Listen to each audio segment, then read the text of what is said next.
nggak tahu persis kejadiannya seperti apa. Tapi saya dan suami saya juga Ibu Susi mendengar suara keributan di dalam gudang atau rumah kosong itu.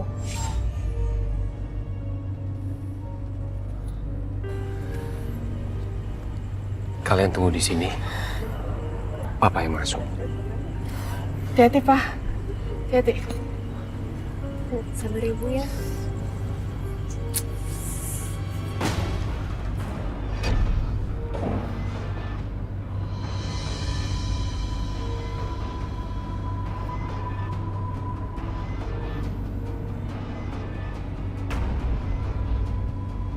Gimana sih, Dan? Itu nggak pernah adil ngebagiin kita berdua. Lu paling gede, kita berdua kecil. Nggak pernah adil lu gimana sih lu, Yung? Hah?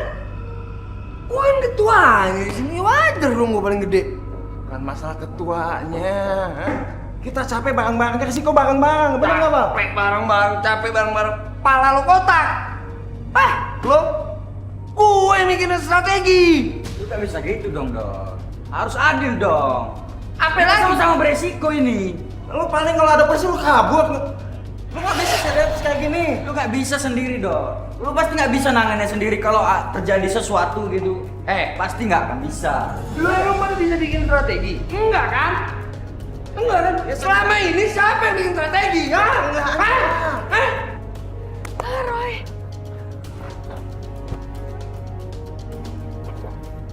Oh ya ampun, Roy. Aduh, ya ampun sayang, kamu gak apa-apa kan? Kamu tuh jangan kayak gitu lagi loh, bikin mama cemas. Lihat tuh akibatnya. Udah bahasnya nanti di rumah mereka itu lagi pada ribut di dalam, nanti kita yang kena.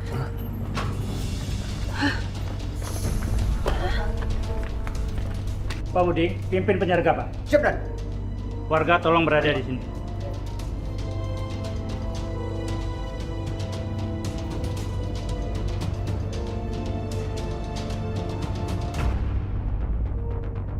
Kan emang udah perjanjian dari awal. Kenapa lu ngungkit-ngungkit begini lagi sih?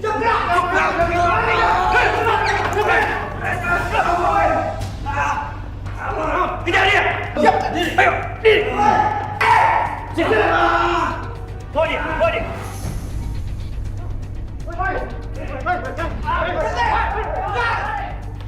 Kak Dodi gak salah, gak usah takut, Kak. Kak Dodi. Apa-apaan sih kamu? Gak ada ya ikut-ikutan urusan begituan. Gak kapok-kapok kamu ya. Tapi kan Diam. Masuk mobil. Pulang. Pulang. Yang lolos itu Dodi, yang selama ini difitnah membunuh kakeknya yang sudah dicari-cari polisi.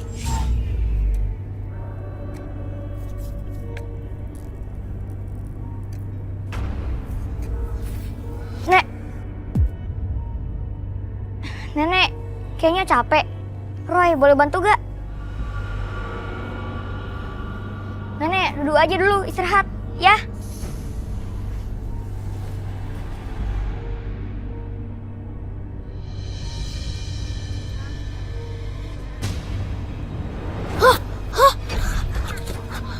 Apa itu?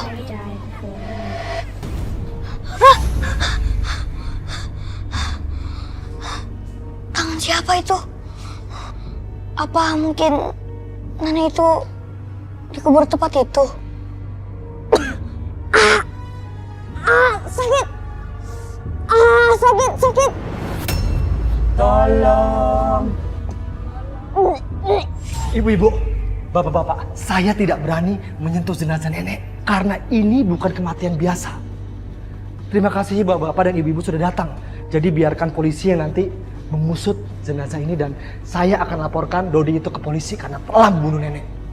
Sebaiknya bapak-bapak dan ibu-ibu pulang aja sekarang. Biar polisi yang datang nanti ya. Ya udah. Ya udah. Iya. Terima kasih. Ya.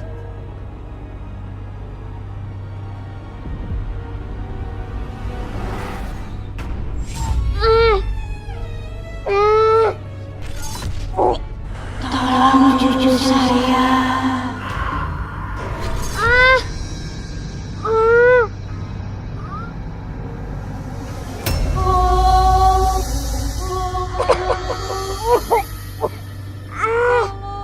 Tolong saya.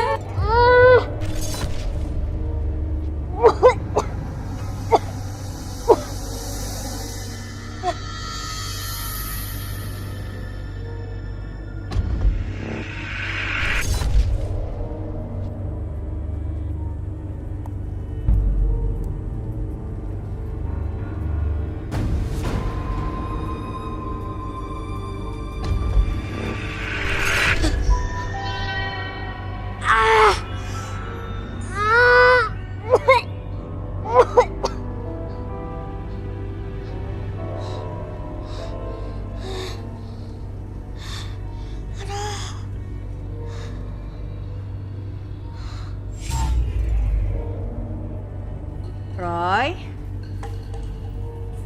Roy bangun sayang, udah siang ini, nanti kamu telat sekolahnya loh. Roy? Roy? Pa! Papa! Aduh.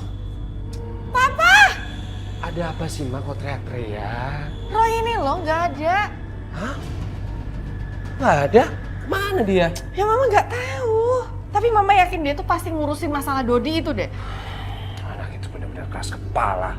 Harusnya di sekolah kok malah nyampurin urusan orang. Itu ketemu nih, Papa akan kasih dia pelajaran. Ayo kita cari dia.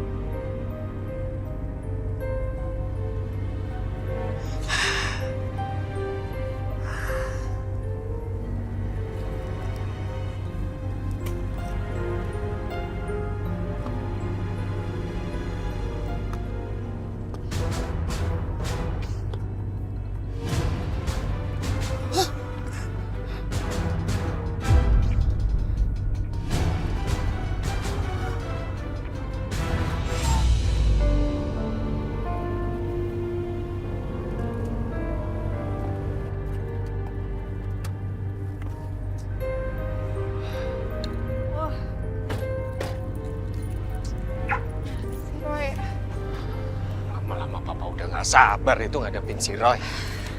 Itu ketemu Papa akan langsung kasih dia pelajaran. Iya tapi Kapok. jangan terlalu keras juga, Pak. Gak bisa, Mas. Selama ini dia udah gak mau dengerin omongan kita. Ini kan juga demi kebaikannya. Ya tapi kita kadang harus ngerti juga, Pak. Roy itu berbuat gitu karena bukan kemauan dia sebenarnya. Ada yang menuntun dia berbuat seperti itu. Tapi kita sendiri yang capek. Papa jadi sering telat masuk kerja, bahkan juga sering izin. Mama juga jadi keganggu kan ngurusin rumah.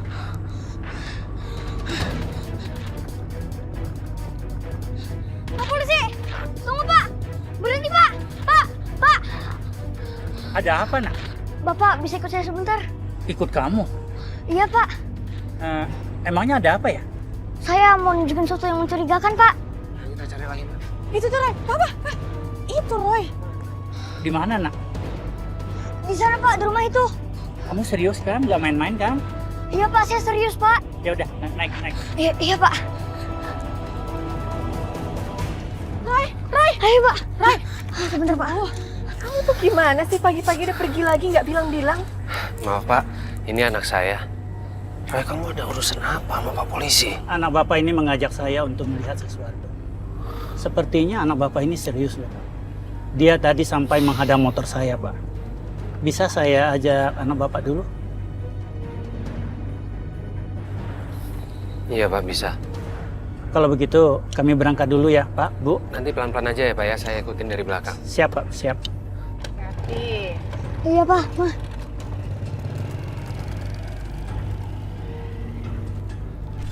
Saat melihat Roy apa yang ditunjukkan pada polisi, saya takut, sedih dan sangat prihatin melihat nenek-nenek itu dikubur tidak layak. Sungguh perbuatan manusia berhati iblis yang tega melakukan itu. Tolong bapak-bapak, ibu-ibu yang mendekat ya, agak jauh Pak. Akan dibawa? Siap, Komandan. Kita mundur.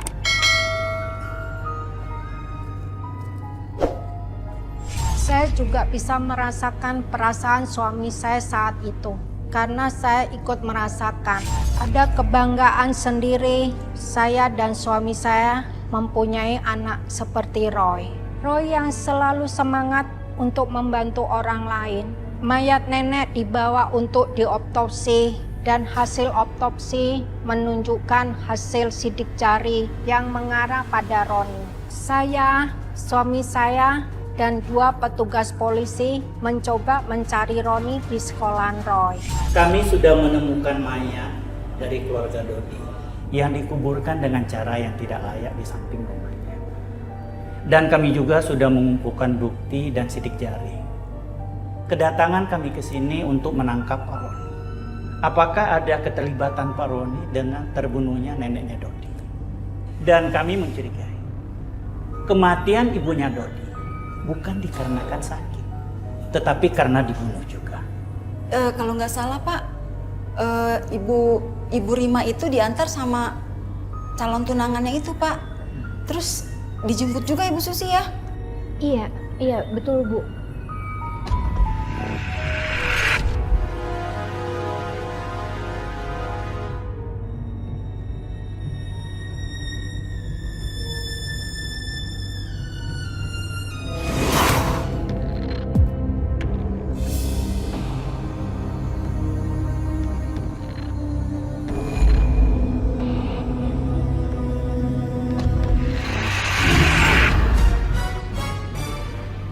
Gimana Roy? Kita harus cepet. Kalau kita terlambat, Pak Roni bisa celaka. Roy tahu di mana Pak Roni sekarang?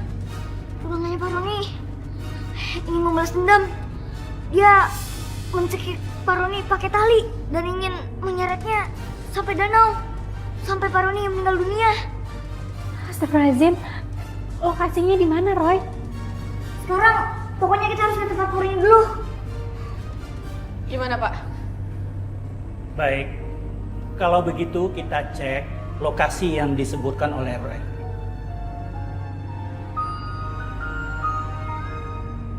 Dari sekolahan Roy, kita langsung menuju ke lokasi yang didapat Roy dari penglihatan mata batinnya.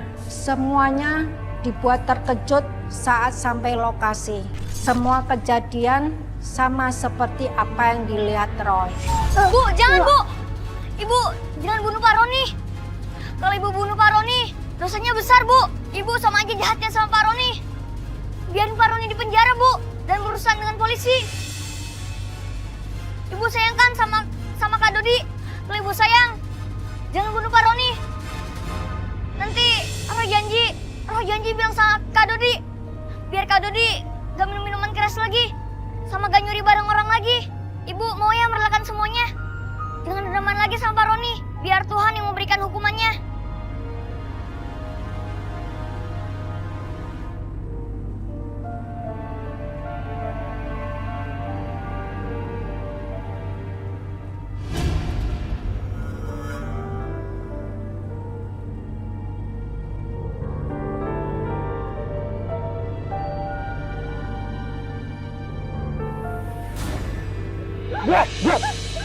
Jangan bergerak.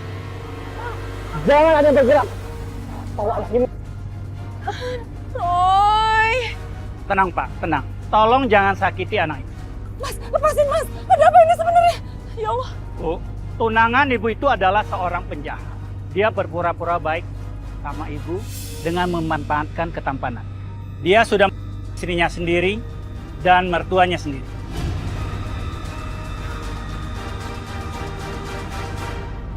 Mas! Ya Allah! Ternyata kamu itu benar-benar orang jahat ya Mas! Aku gak nyangka Mas! Lepasin Roy Mas! Mas lepasin! Ibu minta maaf ya Roy. Ibu minta maaf gak pernah percaya sama kamu. Sekarang ibu mau terima kasih. Karena kamu ibu gak jadi nikah sama orang iblis ini. Tolong Mas lepasin. Diam! Diam! Atau anak ini. Jangan ada yang berani-berani mencoba mendekat. Atau anak ini saya... Tenang, tenang. Kejar dia!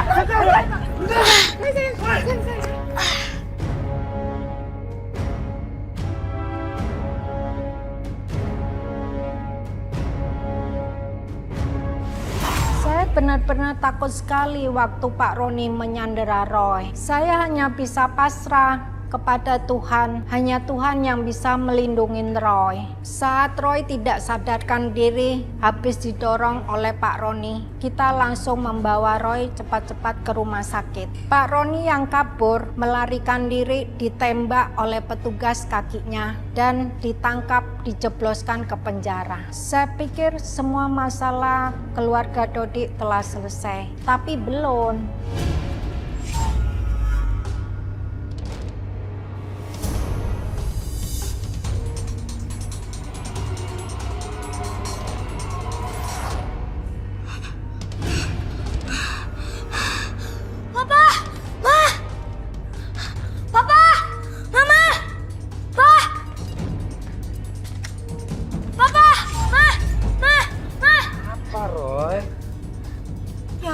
gambar apa? Ini serem banget, Roy. Siapa yang mau... Oh iya. Siapa itu yang kamu gambar? Kak Dodi, Pak, Mah. Dia frustasi. Frustasi kenapa? Kan dia udah terbukti nggak bersalah atas pembunuhan. Mama sama Papa, ingat gak waktu itu? Dia minum minuman keras. Habis itu dia ngerampok. Pas polisi mau tangkapin, dia sendiri yang lolos. Teman-temannya semua ketangkap. Iya, ingat. Gara-gara itu, Kak Dodi nyulik Roy. Dia bawa Roy ke markasnya. Tapi pas udah sampai markasnya, Kak Dodi malah lihat pacarnya selingkuh sama temennya sendiri. Jadi Kak Dodi jadi marah. Habis itu ribut deh.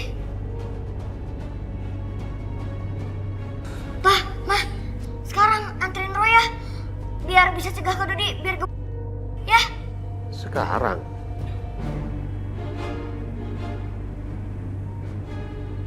Papa sama Mama itu baru mau istirahat. Ya udah kalau Papa capek, Roy sendiri aja. Ya, Papa ganti baju dulu. Pak, selamat Pak. Kak Dodi udah keburu. Pak. Baju aja nggak boleh. Pak, telat Pak. Ayo Pak. Kamu anak kecil ngerti apa kamu? Hah? Ini bukan urusan kamu tau gak? Ini urusan Roy juga Kak. Roy udah berjanji sama yang ibunya Kak Dodi. Kamu janji apa sama almarhum ibu saya? Hah? Ibu Kak Dodi sama nenek Kak Dodi pasti sedih kalau lihat Kak Dodi kayak gini. Minum minuman keras. Habis itu bergaul sama teman-teman yang suka mabok-mabokan. Bener, Dot. Kan Roy kemarin sudah membantu polisi menemukan jasad nenekmu. Roy juga udah membantu mengungkap pembunuhan ibumu. Jadi kamu bisa percaya sama Roy. Iya, Dot. Coba kamu pikir, buat apa Roy susah payah harus ngasih tahu ini semua ke kamu? Roy ini anak indigo, punya kelebihan. Dan dia ditakdirkan untuk menggunakan kelebihannya ini membantu orang yang dalam kesulitan. Seperti kamu, Dot. Lagian tidak akan menyelesaikan masalah, Dodi. Kamu akan tersiksa akibat perbuatanmu. Lebih baik kamu berubah. Jauhi narkoba. Biar arwah ibu dan nenekmu gak sedih. Kalau kamu jahat, mereka juga yang akan tersiksa, Dot. Iyalah, Dot. Ini kan cuma soal cewek. Kamu itu laki-laki, Dot. Jangan lemah kayak gini lah. Malu. Lagian cewek kamu kan juga suka minum-minum. Harusnya kamu itu bersyukur karena kamu sudah dijauhi dari cewek itu. Karena dia nggak akan membuat kamu menjadi lebih baik, tapi malah menjerumuskan kamu. Sadar, Dot. Sadar.